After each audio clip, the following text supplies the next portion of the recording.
Bom dia. Bom dia. A gente está estudando aqui as halachot de limpar a casa para Pesach, cacherizar a casa para Pesach.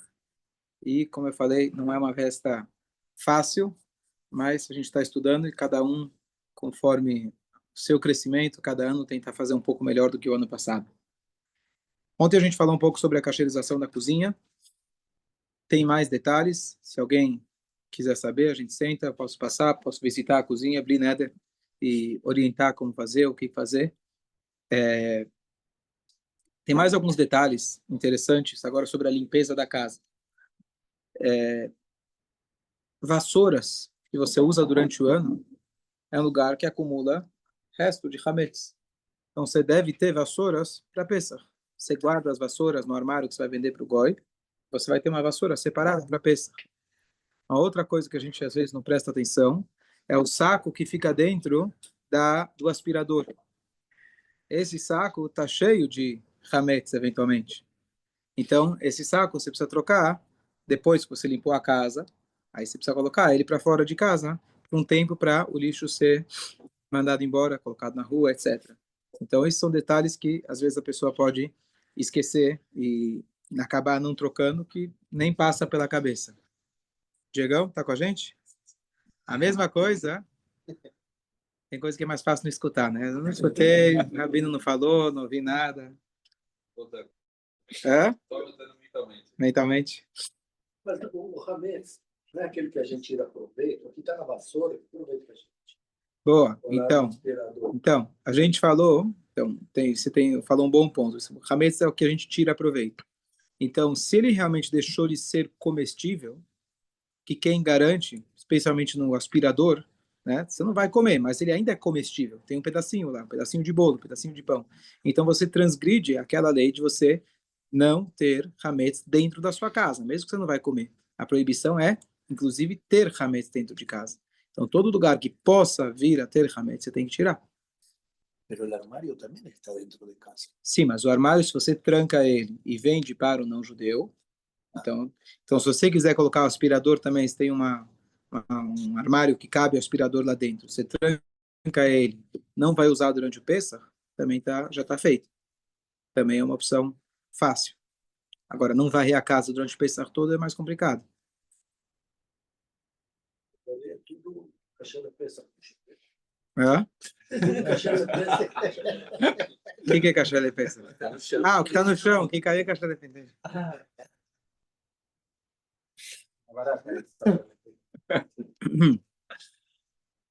E agora tem mais e mais cuidados com várias coisas que a gente tem. Quem tem criança pequena, brinquedos, então aquelas caixas cheias de brinquedos e legos e etc.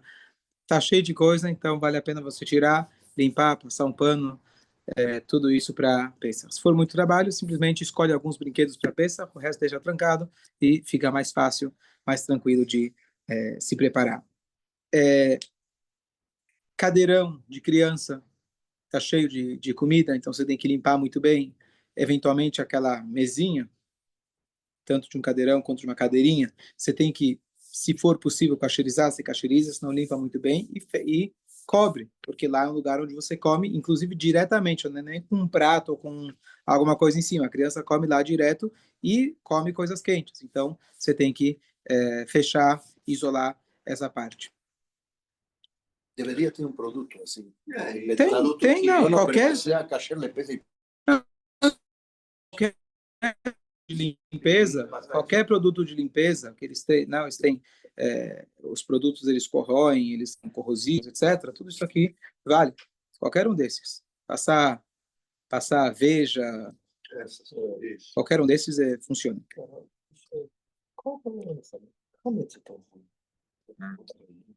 Quer perguntar agora? Qual o problema do hametz? Não, vamos. Não, o conceito vale também. Já. Deixa eu só concluir. Um outro lugar que a gente deve verificar, além da nossa casa, é o escritório, o lugar onde você trabalha. Se você trabalha numa empresa, então, na tua gavetinha que você tem na tua mesa, você não é responsável para limpar toda a empresa, você limpa a tua parte, a empresa do GOI, eventualmente, ou não é tua, você se preocupa com o teu. E quando você for assinar aquela procuração do hametz, você coloca também os outros endereços aonde você convive. Então, você tem a loja, você tem o armazém, você tem a casa de campo, a casa em Miami, hoje em dia a casa na Lua, com Elon Musk. Então, você tem que colocar todos os endereços. Não sei se no meio do Pesach o Goy ficar com fome, ele vai lá buscar, mas você tem que colocar barco, certo? O problema do barco é que é um lugar... Assim, bom, vamos falar agora do carro, mais comum. O barco eu não cheguei lá ainda. Mas o carro é um lugar que a gente também tem que verificar, especialmente quem tem crianças, especialmente quem está acostumado a comer enquanto dirige, tá certo? Me incluo nessa raramente, mas de alguma coisa a gente na viagem come alguma coisa e cai, então você deve manda o carro lavar, isso é isso, manda lavar o carro e na noite do Birkat Hametz você verifica ele com uma lanterna, você entra lá, verifica e tira qualquer hametz, qualquer resíduo, você tira. E se é algum lugar onde você não consegue alcançar, então, como eu falei na última aula, você joga algum produto, como veja, alguma coisa assim, e já é suficiente, aquilo já deixa de ser comestível e já está kasher para o Pesach. A gente fala de vender, né? Vender para o goi, etc. E se o lugar está alugado? Se o lugar, então você tem um apartamento, por exemplo, e você alugou ele. Então, aluguel é chamado uma venda temporária. Inclusive, eu comentei, sinagoga, por exemplo, que tem aqui funcionários, eles comem, trazem comida de casa. Então, eu não quero que isso seja dentro da minha propriedade. Então, ou também não quero verificar. Então, o que eu faço? Eu incluo na venda, tem duas opções, na verdade, incluir na venda todo o hametz que esteja por aí. Mas se eu não quero me preocupar, eu viro e falo, que é o que eu faço aqui, eu peço para um representante funcionário aqui da sinagoga e falo, olha, aluga de mim esse local. Então, o quinto andar, por exemplo, ele vai me pagar R$ 5, vai estar alugado. E também vou para ele a garagem, porque a garagem a gente vai comer no sábado de manhã, no último horário que dá para comer, a gente vai comer ainda um pouco de halá. E se sobrar alguma coisa por lá, então o local é dele e pronto. Né? O ideal, o correto é, ainda que sobrar no sábado de manhã, entregar na mão dele, dou de presente para ele e terminou. É uma coisa que a gente vai fazer aqui na sinagoga. Mas se pode alugar o local, não só que se já está alugado, você pode pegar e lecatrila, de antemão fazer esse esquema de alugar o local para ele, então já é totalmente ele e aí você não precisa se preocupar com nada. Fala, qual que é a tua pergunta? Doutor, o que é tão grave com o Hametz? Não tenho a mínima ideia. Boa. Boa. O que é tão grave? Essa é a melhor resposta. Deus mandou, está lá na Torá, e a Torá considerou algo gravíssimo. Tem 7 proibições envolvendo o Hametz. Falei de aproveitar, e de ter na tua casa, e de comer. A Torá de 7 formas diferentes. Então, deu para ver que a Torá deu muita importância para isso. Por quê? Porque não deu tempo de fermentar, e aí é a história que a Torá conta. Não, é a história que a Torá conta, e é a história por trás. Mas por que a Torá deu tanto ênfase para esse detalhe da história, e não você fazer alguma comemoração lembrando sapos, por exemplo? Eu tenho um sapo de pelúcia, eu não costumo dar para meus filhos brinquedos, etc., que não sejam de animais não kasher, aliás. E aí eu tenho um sapo que eu compro, e meu filho já perguntou, vai poder pegar o sapo lá de cima para o Pesach? Então eu tiro 2 vezes no ano, quando é a paraxá da semana que a gente lê lá dos sapos, e quando é Pesach. Então, por que Deus deu essa mitzvah da matzah e do hametz e não a dos sapos? Assim ele decidiu. Ele deu, o que a gente vê é que para essa mitzvah ele deu extrema importância. A gente pode buscar vários significados, que o hametz é o orgulho e etc. Mas tudo uma vez que a Torá proibiu e te falou que é grave, a gente vai buscar tentar entender dentro da nossa capacidade limitada. Mas si el pan es tan importante para nuestra comunidad, pan y ovino, ¿cierto? Sim. No sería cuestión de solo comer pan y comer matzá. Ahí, pan no como más toda la semana. Concordo com você 1000% que seria muito mais fácil. No come pan y come matzá. Mas pode comer maçã. Matzá Não, sí. dizendo, só substitui o pão pela matzá e todo o resto deixa. De não fazer brincar. Isso que ele está perguntando. Assim Hashem estabeleceu. E o que o senhor acha? Gostei. Não tem que achar. Eu sei, mas ele tem O que eu acho. alguma coisa. Ordem dada é ordem cumprida. Não. Ordem dada é ordem cumprida. Pedi a opinião dele. Mas se você me perguntar na minha muito limitada capacidade de compreensão, eu diria que o judaísmo não teria graça. Claro, Deus poderia ser mais criativo em outras áreas, né? Mas eu acho que não teria graça. Tem algumas coisas que você tem que fazer e você tem que fazer e são difíceis e vai exigir de você e faz parte. Então, quer dizer ter graça. Eu não estou aqui no judaísmo para ter graça. Estou aqui para fazer o que Hashem quer. Então, essa é a. Você perguntou o que eu acho. Eu acho que tem graça. Depois que você se esforça, você é difícil. Eu não vou falar que, como muitas vezes tentam, não. Eu sempre falo isso com minha esposa, né? Ah, as leis da mikve, por exemplo, que regulam o casamento, etc. Eu vou dizer que é a coisa mais fácil do mundo, que é a coisa mais maravilhosa. Tem gente que sente isso. Não é todo mundo que sente isso. Seria mais fácil não ter essas regras. Acabou. Tá certo? Mas eu não estou aqui para fazer o que é cômodo. Mas se você me perguntar, é difícil pensar. É bem difícil. É bem difícil pensar. E ainda quem faz com todos os cuidados, é às vezes estressante.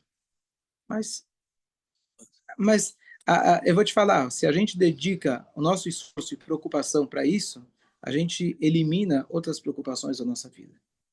Literalmente. Você dá prioridades para coisas que talvez você não está entendendo, mas você está fazendo coisas que é para Hashem. Você realmente está dedicando para limpar a parede, limpar a pia, não sei o quê. Tudo isso dá para você uma submissão, essa palavra. Não vou dizer que dá uma elevação espiritual, que você sente os anjos, isso depende de cada um. Você realmente está se esforçando para fazer alguma coisa com uma dedicação. Isso é importante para o ser humano. Mas se Deus é tão bom, Hashem é tão bom, Ele é maravilhoso. não vai ficar chateado se não fazemos tudo.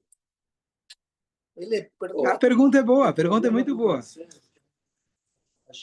tentando ver se Eu falei outro dia, o homem estava atrapalhando lá em casa, a mulher tentando limpar, e aí ele falou, ele ficava dando volta na casa. Lembra o que eu contei? Ficava dando volta na casa, volta na casa. Ele falou, o que você está querendo? O que você quer? Eu estou querendo ajudar. Quer ajudar? Vai para a sinagoga, vai lá, fica lá. Passa meia hora ele volta. Já? Não, chega de ajudar, né? Já deu. Mas assim, eu acho que a gente existe ainda a possibilidade de entender. Eu gosto muito de comparar com a época da peste negra. Não se sabia leis de higiene na época, ninguém sabia Mas a nada. gente sobreviveu né? mais. E os judeus sobreviveram mais. Por quê? Por que se salvou? Porque respeitam as leis de higiene da Torá. Eles não sabiam que aquilo estava salvando eles. Eles cumpriam a Torá. Exato. Cumpriu a Torá. Hoje a gente sabe que são as leis de higiene, etc. Mas na época, eles falaram assim, não sei por que a gente está sobrevivendo. O corona começou aqui no Brasil, que a gente se tocou dele, etc., véspera de Pêssar, um pouquinho antes de Pêssar. E aí, quando você começava a falar, não, Hametz tocou aqui, tocou ali, de repente estava todo mundo falando, não, mas tocou, apertou o botão do elevador, os caras estavam mais neurótico do que o Pêssar. Né? Então, foi uma coisa curiosa. Só vou discutir com você que esse não é o motivo. A partir do momento que a gente parte do princípio, Hashem mandou e está acabado, a gente pode tentar racionalizar e entender alguma coisa. Então, trouxe esse efeito positivo da peste negra. Esse é o motivo? Não, porque se você passar álcool gel na mão, hoje que você sabe, estaria resolvido, tá certo? Aí, às vezes, o álcool, na verdade, ele é feito de kitniot, ele é feito de, eventualmente, leguminosos, etc. Aí entra numa outra questão se pode usar o álcool ou não pode. Não teria problema, mas tem gente que evitava. Mas a ideia é, tipo, os Yudim da época, a Hashem mandou, eu vou fazer. E não entendia por quê. Entendi. Quer dizer, talvez algum dia a gente vai poder entender. Talvez um dia não consiga entender. Mas o mais importante de Pesach é não comer Hametz. Seria. Então eu faço isso sempre. Tá. Desde Bar Mitzvah. Você está querendo negociar. Estou querendo. Está querendo negociar. Eu sei que ele gosta. A frase vai ficar chateado comigo. Essa é uma frase muito importante. Se a Hashem gosta tanto da gente, não vai ficar chateado. Então, vamos voltar só para um princípio básico, que eu acho que quando a gente está falando de uma mitzvah difícil, e a pessoa tem que fazer um esforço a mais, que não está acostumado por 60 anos ou mais, e agora o Rabino está falando que ele tem que fazer isso, tem que fazer aquilo, para com esses mexigás, deixa eu comer meu kneidalach, deixa eu comer o maró, vou até comer o maró, fazer cara feia, tomar 4 copos de vinho, ou de suco, ou de água, deixa eu fazer, minha família está tudo muito bem. Tudo que você faz vale infinitamente para Hashem. O Jairo Zaitz, Alava Shalom, que morava, né, vinha aqui na sinagoga, quem lembra dele, ele me falava que ele aprendeu, né, ele se esforçava muito para rezar em hebraico. Era difícil, ele não cresceu no Heider, era difícil. Ele falava, eu aprendi que cada letra, cada palavra que você fala, para Hashem é um prazer infinito. Então, saber que cada esforço teu, se você vai lá comer o matzá, se esforçou para comer matzá naquela noite, Abriu mão de ir na padaria naquele dia, você não tem ideia o que isso significa para Hashem. E o que significa isso para a gente. Então, tudo o que você fizer vale infinitamente. Agora, no nosso relacionamento com Hashem, a gente não pode se limitar a falar, bom, o que eu faço já é bastante, que ele me perdoa o resto. Não é uma questão de perdoar, etc. Todas as mitzvot que ele deu para a gente é justamente pelo amor. Todas as mitzvot são comparadas, um exemplo, analogia simples, mas você tem aquele médico que fuma, doutor, conhece? Não é teu caso, estou dizendo, perguntei se você conhece, tá certo? O doutor que você vê, olha na cara dele, você vê que ele não se cuida e ele fala para você se cuidar, tá certo?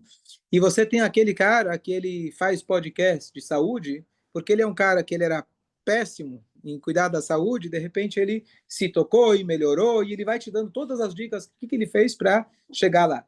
Então, é uma coisa completamente diferente. Ele está te dizendo, não estou te impondo, não estou mandando o que você tem que fazer, estou te dizendo, olha, aquilo que eu faço deu certo para mim. Então, se você quiser copiar e fazer igual, acredito que vai funcionar. É uma analogia muito distante, mas as mitzvot que Hashem deu, ele fala para a gente aquilo que é bom. Inclusive, a Torá fala para a gente que ele mesmo coloca o tefilim, ele mesmo faz o Shabbat. E ele chega com a sua bondade infinita para nós, tão pequenos, que vivemos num mundo tão complicado, tão complexo, ele vira e fala, olha, você tem aqui o Shabbat. Olha como é fantástico. Hoje a gente consegue apreciar mais do que nunca. Você vai ter 24 horas, um pouco mais, você não vai ter distrações, celular, vai poder se dedicar para a família. Mesmo no século XXI, com tudo que existe, ainda o Shabat está 100% preservado. Hashem fala, aproveita. Eu estou te dando orientação. Tudo que eu falei para você não fazer no Shabat, é só para você conseguir chegar e desfrutar do Shabat. Só que para você conseguir desfrutar adequadamente, não só o mínimo, você vai precisar fazer conforme essa lei. Então, a mesma coisa em relação ao Pesach. Na verdade, não é Deus vai me desculpar. Quem sai perdendo é você. E eu. É a gente. Eu também tenho as minhas dificuldades nas mitzvot. Senão não teria graça. Claro que a gente tem Yetzirará e claro que a gente tem que superar e não é fácil. É muito mais fácil para mim, que cresci numa casa religiosa, chegar e fazer o Pesach. Mas agora o valor para alguém que não cresceu nisso e vai lá e fala, não, esse ano eu vou fazer algo a mais, algo que eu não fazia. E eu vou me esforçar esse ano. É desproporcionalmente mais valoroso e muito mais esforço. Voltando àquilo que a gente falou antes, que o esforço de você ir para uma mitzvah, etc., é isso que realmente tem valor. Então, não é uma questão de Deus perdoa ou não perdoa. Não estamos aqui julgando ninguém. Isso, Hashem sabe cada um e Hashem sabe aonde o contexto que ele inseriu cada um na sua família, na sua educação, etc. Mas se você está tendo a oportunidade de aprender na origem o que Hashem fala para a gente, você tem duas opções. Ou falar, esquece, o Rabino está sendo exagerado. Ou você pode falar, não, isso é demais. É demais, eu não consigo fazer tudo. Uma coisinha eu vou fazer melhor que o ano passado. Esse é o caminho saudável. Em vez de você falar, não consigo, então vou ignorar, não quero saber. Ou você fala, é isso, é bastante coisa, eu não estou acostumado. Esse ano eu vou tentar um passo a mais do que o ano passado. É, porque de repente você resolve fazer tudo, a mulher Não vai dar. A mulher te joga pela janela muito feliz. Não, você vai virar o sacrifício disso. Israel rindo. Mas como disse Valdemar, eu estou seguro, você como médico, que esses 8 dias ou 7 que ele mandou não comer farinha, etc., é por algum motivo que ele enxergou que faria bem. Exatamente, por isso. Entendeu? Por isso a gente, claro que faz bem para nós. Saca tudo a farinha do corpo que te Tem vai muita fazer coisa, tem muita coisa para fazer. O mais complicado é essas questões de limpar a casa, cacherizar a casa, é o mais complexo. Mas depois disso, dieta low carb. Mas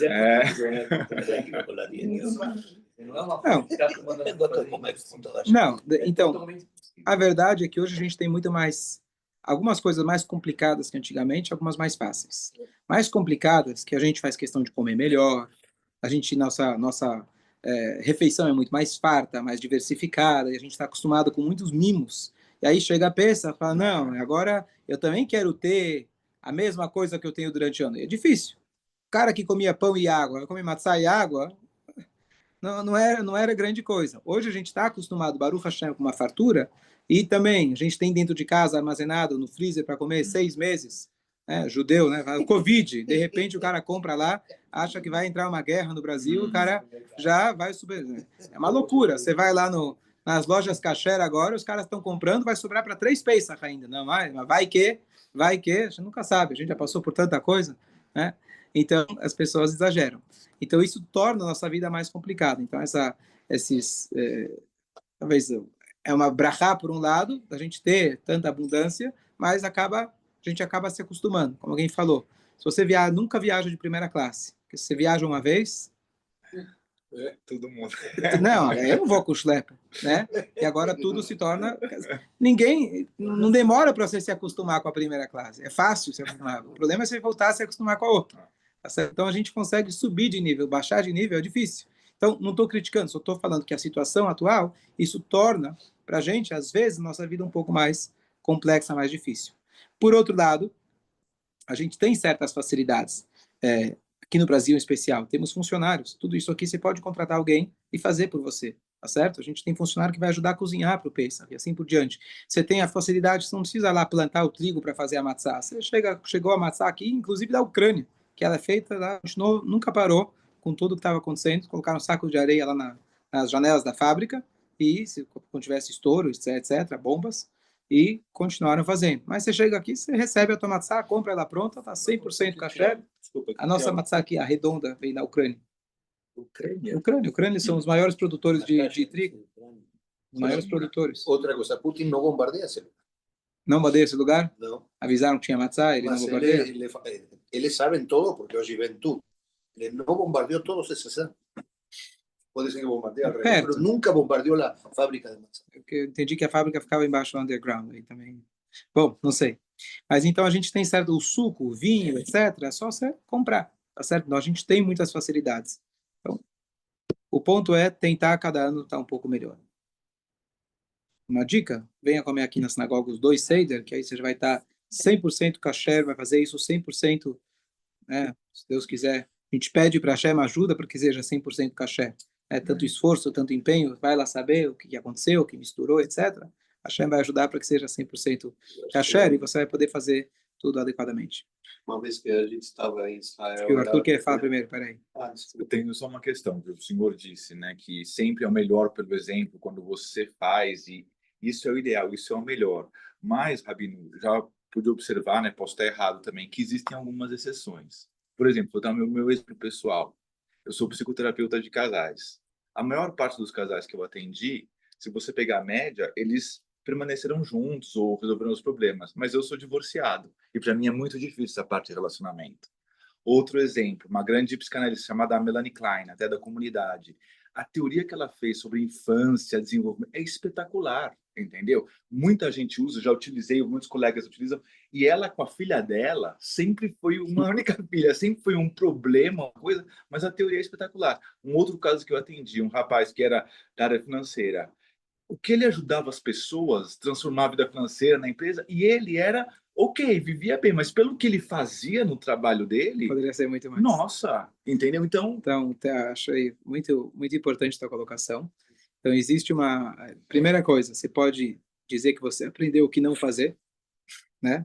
Com a tua vida, com a tua experiência de vida, você pode dizer para as pessoas, não é a solução, mas eu posso dizer o que não fazer. Já está muito bom, tá certo? Já ajuda bastante, isso é um detalhe. A outra coisa, que é uma frase que a gente fala muito, que é Kabel Taemet Mimi Shamro. Aceite a verdade de quem seja quem disse. Se aquilo que ele está dizendo é verdade, você não precisa necessariamente olhar para a pessoa e falar, não, mas ele não faz isso na vida dele. É verdade, se o médico falou para você não fumar, e está lá comprovado que vai fazer mal para você fumar, não vai fazer diferença para você como paciente se o médico fuma ou não fuma. Você pode ficar bravo, não, mas ele falou para eu não fumar, então eu vou fumar também. O problema é teu. Né? Então chega uma hora onde a responsabilidade se torna tua, tá certo? E a pessoa é capaz, o ser humano ele é capaz de ter essa dissonância cognitiva, tá certo? A distância entre o teu ato e a teoria. Acontece com o ser humano. Então você é capaz de entender aquilo, explicar aquilo, e não necessariamente você aplica ou consegue aplicar no teu dia a dia. Então Hashem dá para cada um as suas forças. Eu critiquei por muitos anos. Também tem uma autora religiosa, judaica, que escreveu vários livros sobre relacionamento e casamento, ela é divorciada. Então eu tinha uma certa dificuldade, mas o que ela escreve são coisas fantásticas. Né? Então, eu não tenho uma resposta precisa para você, que o exemplo é necessário, é necessário. Se você não dá o exemplo, e eu vou te falar uma outra coisa, eu vi de um rabino para mim muito importante. Ele falou, alguém questionou ele, falou, você é um rabino, fala aqui, fala ali. Não me parece que no teu dia a dia tudo isso que você fala, você faz. Aí ele respondeu, ele falou, se eu for esperar eu ser uma pessoa 100% para eu começar a ensinar, o mundo vai perder muito com isso. Porque ele é um excelente palestrante. Então eu vou falando, vou ensinando e vou tentando eu também me melhorar. E essa é uma humildade que qualquer profissional, qualquer professor, qualquer pessoa de influência deve ter. E a pessoa normalmente passa uma impressão que ele é perfeito. E o mundo quer ter essa impressão. Hoje as coisas mudaram, que as pessoas estão mais abertas para se abrir e contar que não sou perfeito. Pelo contrário, vou mostrar meu lado humano para você entender que estamos todos no mesmo barco, nos esforçando para melhorar. Então, não sei se eu respondi a tua pergunta, mas algumas ideias a respeito, pelo menos. Yosef Shai. Eu só quero comentar que eu estava em Israel, era a véspera de Pêssar, né?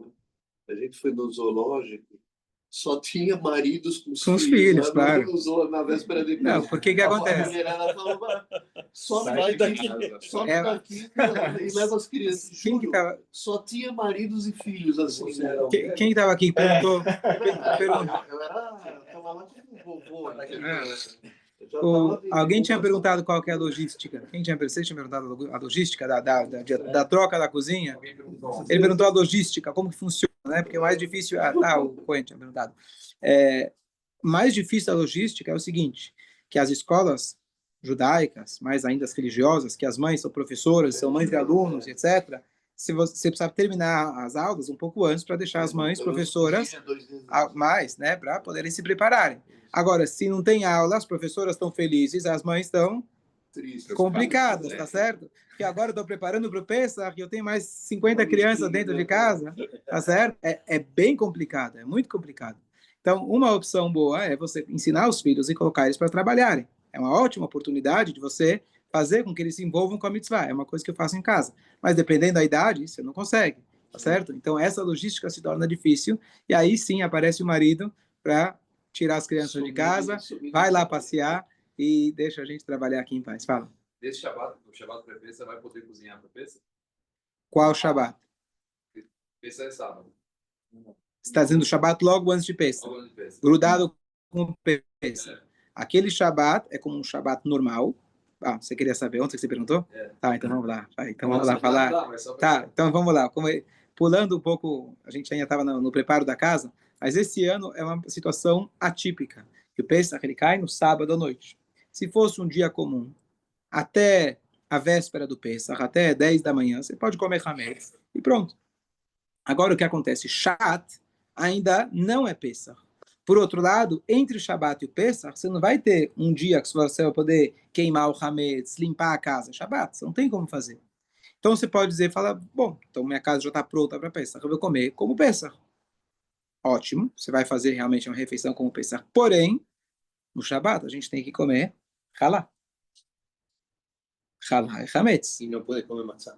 E matzá você não pode comer. Porque na véspera, especialmente no sábado, na véspera, já sexta-noite, você já não pode comer matzá, certo? Por quê? Porque na véspera do Pesach, você tem que deixar o sabor da matzá, o apetite da matzá para o Pesach.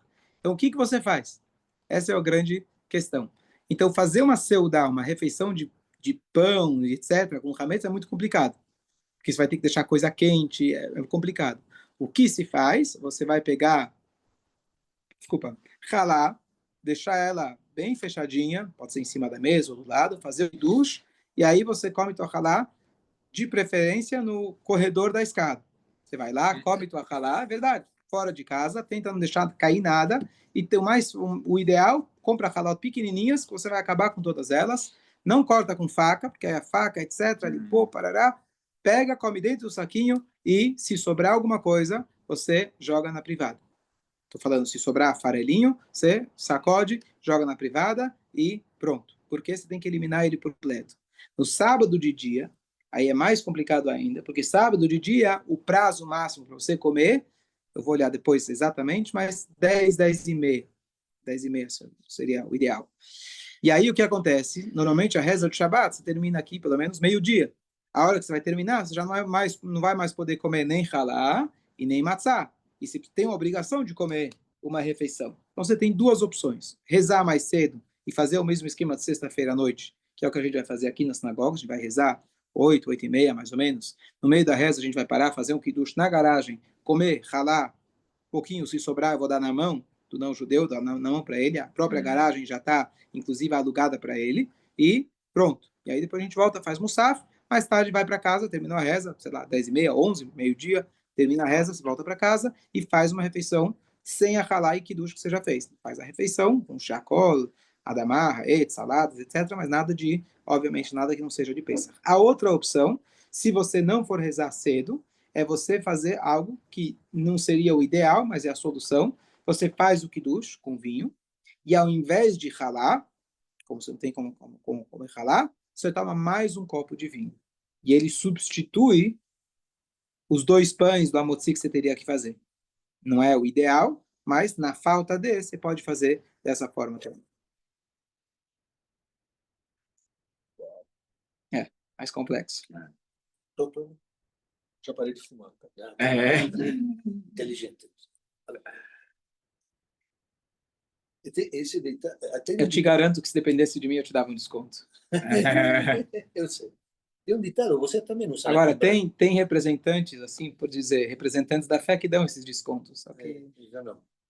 mas não são bons representantes. Tem um ditado que quando você faz coisas que está recomendando outro não fazer. Na Argentina tem um ditado que não, acho que em Brasil também tem. Voy a falar Faço o que eu falo? No, en español voy a falar.